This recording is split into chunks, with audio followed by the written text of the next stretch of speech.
style was cinema film noir, and the music we were given was Ain't No Cure for Love by Leonard Cohen. The most characterizing things for this specific style is wide angle shots, light dark contrasts, a lot of dramatic shadow patterning. The movies tend to be black and white in this style, and the thing that characterizes the heroes of this style is that they tend to be in some way flawed and are in a way special or different from the others in their appearance or behavior. And another really specific thing for this style is pessimistic, dramatic, and mysterious feel of the looks of the movie. Our given target auditory was young adult, but we chose to go a little bit more specific, and we chose a target auditory that is a young adult who is interested in retro vintage style. What we found most useful from our collaboration agreement was the organization availability, because each group members had other responsibilities outside of school. We assigned the task in relation to this and made the most out of each other's strengths as well as each other's personal schedules.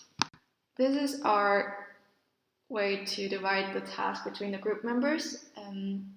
So there's 2 on the coding, and we are 4 on the graphics, as well as 3 on the UX design, and we have sound record. There's also 2 who are doing that, and then 1 with the presentation and 1 with the collaboration agreement.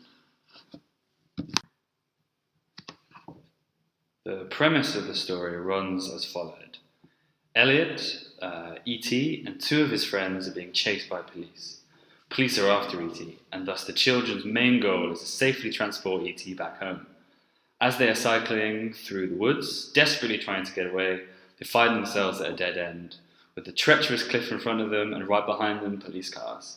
E.T. thus then uses his superpowers with his glowing finger pointed to the skies to make the bicycle fly over the cliff. The story ends with a recognizable scene of E.T. flying over the moon to safety. We sketched up a storyboard. The animations contain 8 scenes consisting of 2 close-ups and 6 wide-angle shots. Here we outline the characters' dialogue and sound effects. We decided to use our given music tracks and sound of the night to play alongside the entire animation to create a slow, eerie noir feeling to the project. The dialogue is constructed in a way to further the user's understanding of how the characters are feeling, as well as explaining to them why the events are taking place.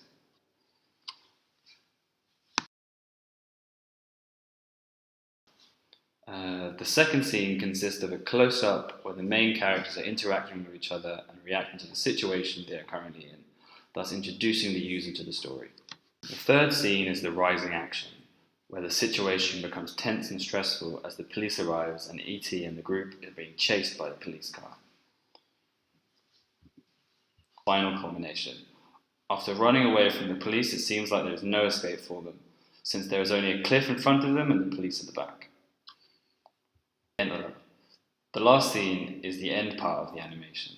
The tense situation has been finally resolved while playing well-known love song Ain't No Cure for Love by Leonard Cohen. The main character are flying over the moon to convey E.T. is home.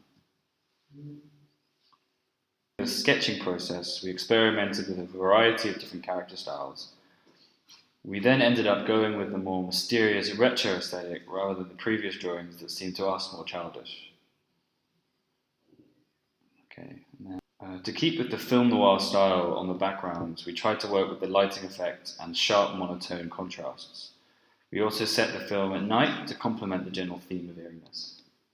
And our experts were Bryce from Group 10 and Denise from Group 9. We first showed them our storyboard where we would ask them questions about if they could see which movie it was and what they were expecting. We also showed them our character design. The changes or the results of the expert test were that they expected that there would be some sort of sound that would indicate that you were clicking on the characters. And the changes we have decided to do are to increase the contrast between backgrounds and characters. If we were to continue working on this project, we would like to put more time into the sprite sheets to create more detailed, smoother movement. We also feel like our time management on character design hasn't been as effective as it could have, as we have spent more time on certain elements that are less important. So the animations start with the title appearing, which is clickable. When you click it, it disappears. And then the bikes come. Yeah, and then the kids are clickable. And another animation will start, which is triggered by the JavaScript. And the next scene is automatic after the sounds end. Now we can move on by clicking on the car, and we are going to the next scene where we can see that the kids are clickable again. And then we have a close-up of E.T. and we can click his finger and then click it to come back to the original scene. And then we can click the Red Hood kid, which is flying away. We used JavaScript buttons for every kid. These ones are falling down because they don't have ET.